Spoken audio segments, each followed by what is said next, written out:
Last week, my 78-year-old grandpa asked a chatbot for life advice, and honestly, it's the best advice I've ever heard, not because the machine was wise, because of what happened next. So here's the setup. My grandpa, let's call him Grandpa Joe, is retired, sharp as a tack, but convinced all this AI stuff was nonsense for young people. Then last Tuesday, he sat down at my laptop, put on his reading glasses, and said, "Okay, show me the robot." I opened a chatbot, one of those AI tools you can just talk to, like ChatGPT or Claude, and asked him what he wanted to say. He thought for a minute, then, with one finger, he typed, "What should I do with my time now that I'm old?" The AI thought for a second and wrote back, and here's the twist, it didn't list hobbies. It said, "Make a list of the 10 things you know that nobody else in your family knows, then find a way to give them away." Grandpa stared at the screen for a long time, then he laughed, because he knew exactly what those 10 things were. Now, here's the part that blew my mind. Chatbots aren't magic under the hood, they're basically word predictors. They've read billions of conversations, and they guess the most sensible next word, over and over. That's it. No soul, no memories, no skin in the game. Which means the AI knew nothing about my grandpa. It had no idea he'd spent 40 years as a carpenter, or that he could fix anything with wire and a paperclip. So why was the advice so good?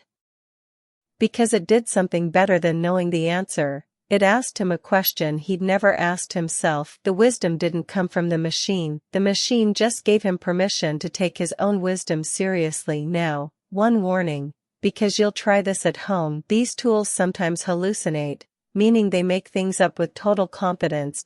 So Grandpa fact checks everything, and I taught him one rule. Ask the AI, "How do you know that?" It can't always answer, but it always makes you think. Since that Tuesday, Grandpa Joe has recorded 47 voice memos, stories about the 1969 flood, his first car, the day my dad was born. He's turning them into a little book for the grandkids. He uses the chatbot to organize them, and sometimes to argue with. He says arguing with the robot keeps his mind loose. And that's the part one can't stop thinking about.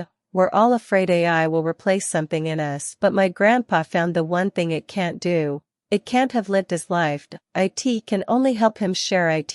So here's my challenge for you this week. Ask someone older than you, a parent, a grandparent, a neighbor, what they'd ask a machine, then ask it for them. You might get the best advice you've ever heard.